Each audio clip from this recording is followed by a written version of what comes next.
Hello hi ಎಲ್ರಿಗೂ ನಮಸ್ಕಾರ. ನನ್ನ ಇವತ್ತಿನ ಒಂದು ವಿಡಿಯೋ ನಾನು ಈಗ ಸ್ಟಾರ್ಟ್ ಮಾಡ್ತಾ ಇದ್ದೀನಿ. ಸೊ ಈಗಾಗಲೇ ನಿಮಗೆ ತಮ್ಮನೇಲಿ ನೋಡಿ ಆಗಲೇ ಗೊತ್ತಾಗಿರಬೇಕು. ಉಳಿಸಿಟ್ಟ ಹಣವನ್ನು ನಾವು ಹೇಗೆ ಖರ್ಚು ಮಾಡಬೇಕು ಹಿತಮಿತವಾಗಿ ಅನ್ನೋದನ್ನ ನನ್ನ ಇವತ್ತಿನ ಒಂದು ವಿಡಿಯೋದಲ್ಲಿ ನಾನು ನಿಮ್ಮೆಲ್ಲರ ಜೊತೆನೂ ಕೂಡ ಶೇರ್ ಮಾಡ್ಕೋಬೇಕು ಅಂತ ಅಂದ್ಕೊಂಡಿದ್ದೀನಿ. ಹಾಗೆ ನೀವಿನ್ನು ಯಾರು ನನ್ನ ಚಾನಲ್ನ ಸಬ್ಸ್ಕ್ರೈಬ್ ಆಗದೆ ನೋಡ್ತಾ ಇದ್ದರೆ ದಯವಿಟ್ಟು ಈ ಕೂಡಲೇ ಹೋಗಿ ಸಬ್ಸ್ಕ್ರೈಬ್ ಆಗಿ, ಹಾಗೆ ಪಕ್ಕದಲ್ಲೇ ಕಾಣುವಂತಹ ಬೆಲ್ ಬಟನ್ ಮೇಲೆ ಕೂಡ ಕ್ಲಿಕ್ ಮಾಡಿ ಅಂತ ಹೇಳ್ತಾ, ಹಾಗೆ ವಿಡಿಯೋ ಇಷ್ಟ ಆಗೇ ಆಗುತ್ತೆ ನನಗೆ ಗೊತ್ತು. ಇಷ್ಟ ಆದರೆ ಲೈಕ್, ಶೇರ್, ಕಮೆಂಟ್ ಮಾಡ್ತಾ ನಿಮ್ಮ ಅಭಿಪ್ರಾಯಗಳನ್ನ ತಿಳಿಸಿ. ಸೊ ಬನ್ನಿ, ಇನ್ನು ತಡ ಮಾಡೋದು ಬೇಡ, ಏನು ಹೇಳಬೇಕು ಅಂತ ಹೊರಟಿದ್ದೀನಿ ಅದನ್ನ ಹೇಳೇ ಬಿಡ್ತೀನಿ. ಸೊ ಮೊದಲನೇದಾಗಿ ದುಡ್ಡು ಸೇವ್ ಮಾಡೋದಾಗಲಿ ಅಥವಾ ದುಡ್ಡು ದುಡಿಯೋದಾಗಲಿ ಮುಖ್ಯ ಅಲ್ಲ, ಓಕೆನಾ. ಅದನ್ನು ನಾವು ಹೇಗೆ ಹಿತಮಿತವಾಗಿ ಬಳಸ್ತೀವಿ, ಹಿತಮಿತವಾಗಿ ಅದನ್ನ ಹಿಡಿತದಲ್ಲಿ ಇಟ್ಕೋತೀವಿ ಅನ್ನೋದು ಮುಖ್ಯ. ಅದು ಹೇಗೆ ಅಂತ ನಿಮಗೆ ಗೊತ್ತಾ?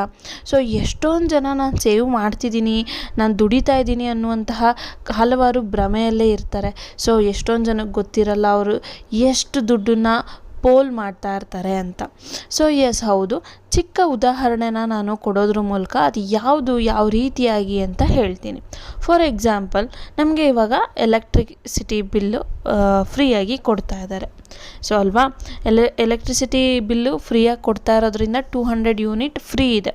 ಅದ್ರ ಮೇಲೆ ಬರುವಂತಹ ಬಿಲ್ ಏನಿದೆ ಅದು ನಾವು ಎಕ್ಸ್ಟ್ರಾ ಬಿಲ್ ಕಟ್ತಾ ಇದ್ದೀವಿ ಅಂತ ಅರ್ಥ.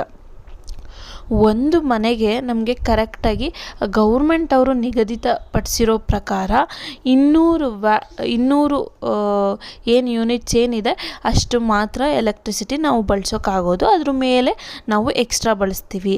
ಅದ್ರ ಮೇಲೆ ನೀವು ಸಿಂಪಲಾಗಿ ಅರ್ಥ ಮಾಡ್ಕೋಬೇಕು ಅಂತ ಅಂದರೆ 200 ಯೂನಿಟ್ ಮೇಲೆ ನಿಮ್ಮ ಮನೆಗೆ ಅದ್ರ ಮೇಲೆ ಏನಾದ್ರು ದುಡ್ಡು ಬರ್ತಿದ್ರೆ ಅದು ನೀವು ಎಕ್ಸ್ಟ್ರಾ ಎಲೆಕ್ಟ್ರಿಸಿಟಿ ನೀವು ಖರ್ಚು ಮಾಡ್ತಾ ಇದ್ದೀರಾ ಅಂತ ಅರ್ಥ ಅಲ್ಲಿಗೆ, ಓಕೆನಾ. ಎಷ್ಟೊಂದು ಜನಕ್ಕೆ ಗೊತ್ತಿರಲ್ಲ, ನಾವು 400 ರೂಪಾಯಿ 500 ರೂಪಾಯಿ ಬಂದರೆ ಅದೇ ಕಮ್ಮಿ ಅಂತ ಅಂದ್ಕೊಬಿಟ್ಟಿರ್ತೀವಿ.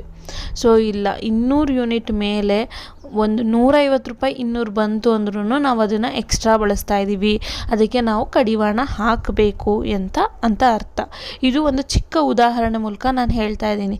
ಅದೇ ರೀತಿಯಾದಂತಹ ಹಲವಾರು ದೊಡ್ಡ ಉದಾಹರಣೆಗಳು ಇರ್ತವೆ, ಬಟ್ ನಮಗೆ ಅದು ಕಣ್ಣಿಗೆ ಕಾಣಲ್ಲ. ಫಾರ್ ಎಕ್ಸಾಂಪಲ್, ನಿಮ್ಮ ಹತ್ರ ಡ್ಯುಯಲ್ ಸಿಮ್ ಫೋನ್, ಎಲ್ಲರ ಹತ್ರ ಒಂದು ಸ್ಮಾರ್ಟ್ ಫೋನ್ ಇದ್ದೇ ಇರುತ್ತೆ. ಸ್ಮಾರ್ಟ್ ಫೋನ್ ಅಂದಮೇಲೆ ಡ್ಯುಯಲ್ ಸಿಮ್ ಇದ್ದೇ ಇರುತ್ತೆ. ಆ ಡ್ಯುಯಲ್ ಸಿಮ್ ಅಂತ ಅಂದಮೇಲೆ ಎರಡೂ ಕೂಡ ಸಿಮ್ಮನ್ನು ಆ್ಯಕ್ಟಿವೇಟ್ ನಾವು ಮಾಡಿಕೊಳ್ಳೇಬೇಕು. ಎರಡೂ ಆ್ಯಕ್ಟಿವೇಟ್ ಮಾಡ್ಕೋಬೇಕು ಅಂತ ಅಂದರೆ ಎರಡೂ ರೀತಿಯಾದಂತಹ ರೀಚಾರ್ಜ್ ಪ್ಲ್ಯಾನನ್ನು ನಾವು ಹಾಕೋಬೇಕು. ಎರಡೂ ರೀತಿಯಾದಂತಹ ರೀಚಾರ್ಜ್ ಪ್ಲ್ಯಾನ್ ಹಾಕೋಬೇಕು ಅಂತ ಅಂದರೆ 400 ರೂಪಾಯಿಂದ 500 ರೂಪಾಯಿ ಖರ್ಚು ಮಾಡಲೇಬೇಕು. ನೆಸಸರಿ ಇದೆಯಾ ಅದು? 400 ರೂಪಾಯಿ 500 ರೂಪಾಯಿ ಖರ್ಚು ಮಾಡಿಕೊಂಡು ಡೇಟಾ ಯೂಸ್ ಮಾಡಿಕೊಂಡು ರೀಚಾರ್ಜ್ ಮಾಡಿಕೊಂಡು? ಬೇಡ. ಒಂದು ಮನೆಗೆ ಒಂದು ಸಿಮ್ ಒಬ್ಬ ಮನುಷ್ಯನಿಗೆ ಸಾಕು. ಇನ್ನೊಂದು ಇದೆ, ನಾನು ಬ್ಯಾಂಕಿಗೆಲ್ಲ ಕೊಟ್ಟಿದ್ದೀನಿ, ಬಟ್ ಆಫರ್ ಬಂತು ಜಿಯೋ ಅಲ್ಲಿ, ಯೂಸ್ ಮಾಡಿಕೊಳ್ಳೇಬೇಕು ಅನ್ನುವಂಥವ್ರು ಏನು ಮಾಡಿ ಅಂದರೆ ಆಲ್ಟರ್ನೇಟಾಗಿ ಉಪಯೋಗಿಸಿ. ಒಂದು ತಿಂಗಳು ಈ ಸಿಮ್ಮು, ಇನ್ನೊಂದು ತಿಂಗಳು ಆ ಕಡೆ ಇನ್ನೊಂದು ಸಿಮ್, ಆ ರೀತಿಯಾಗಿ ಯೂಸ್ ಮಾಡ್ಕೊಳ್ಳಿ. 2 ತಿಂಗಳು 2 ಸಿಮ್ಮಿಗೆ ರೀಚಾರ್ಜ್ ಮಾಡಿಸ್ತಾ ಇತ್ತು ಅಂದರೆ ಸೊ ಸುಮ್ಮನೆ ಪೋಲಾಗೋಗುತ್ತೆ ದುಡ್ಡು.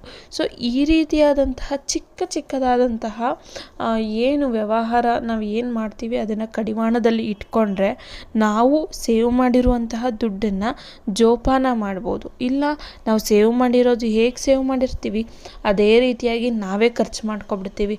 ಏನಾದ್ರು ಚೆನ್ನಾಗಿರೋ ಒಂದು ಟಾಪ್ ಸಿಕ್ತು ಅಥವಾ ಚೆನ್ನಾಗಿರೋ ಒಂದು ಬಟ್ಟೆ ಸಿಕ್ತು ಅಂತ ಬಂದುಬಿಟ್ರೆ ಅದನ್ನು ತಗೊಳ್ಳೋದು, ಮತ್ತು ರಿಟರ್ನ್ಗೆ ಹಾಕೋದು, ಮತ್ತು ಅದು ಬೇಡ ಅನ್ನೋದು, ಮತ್ತು ಇದು ಬೇಡ ಅನ್ನೋದು, ಏನೋ ತಗೊಳ್ಳೋಕ್ಕೋಗಿ ಇನ್ನೊಂದೇನೋ ಆರ್ಡರ್ ಮಾಡ್ಕೊಳ್ಳೋದು.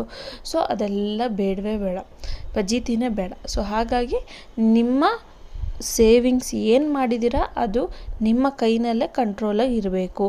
ನಾನು ಸೇವ್ ಮಾಡಿರುವಂತಹ ಅಮೌಂಟು ಕಷ್ಟ ಕಾಲಕ್ಕೋಸ್ಕರ ಅನ್ನೋದು ನಿಮ್ಮ ತಲೆಯಲ್ಲಿ ಇದ್ದರೆ ಎಲ್ಲ ಸರಿಸಮಾನವಾಗಿ ಹೋಗ್ತಾ ಬರುತ್ತೆ. ಸೊ ಅಂತ ಹೇಳ್ತಾ ಇವತ್ತು ನಾನು ಕೊಟ್ಟಂತಹ ಮಾಹಿತಿ ನಿಮಗೆ ಇಷ್ಟ ಆಗಿದೆ ಅಂತ ಅನ್ಕೋತೀನಿ.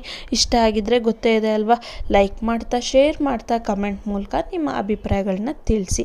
ಹಾಗೆ ನೀವು ಇನ್ನೂ ಯಾರು ಸಬ್ಸ್ಕ್ರೈಬೇ ಆಗಿಲ್ಲ ಅಂದರೆ ಈ ಕೂಡಲೇ ಹೋಗಿ ಸಬ್ಸ್ಕ್ರೈಬ್ ಆಗೋದನ್ನ ಕೂಡ ಮರಿಬೇಡಿ. Thank you so much.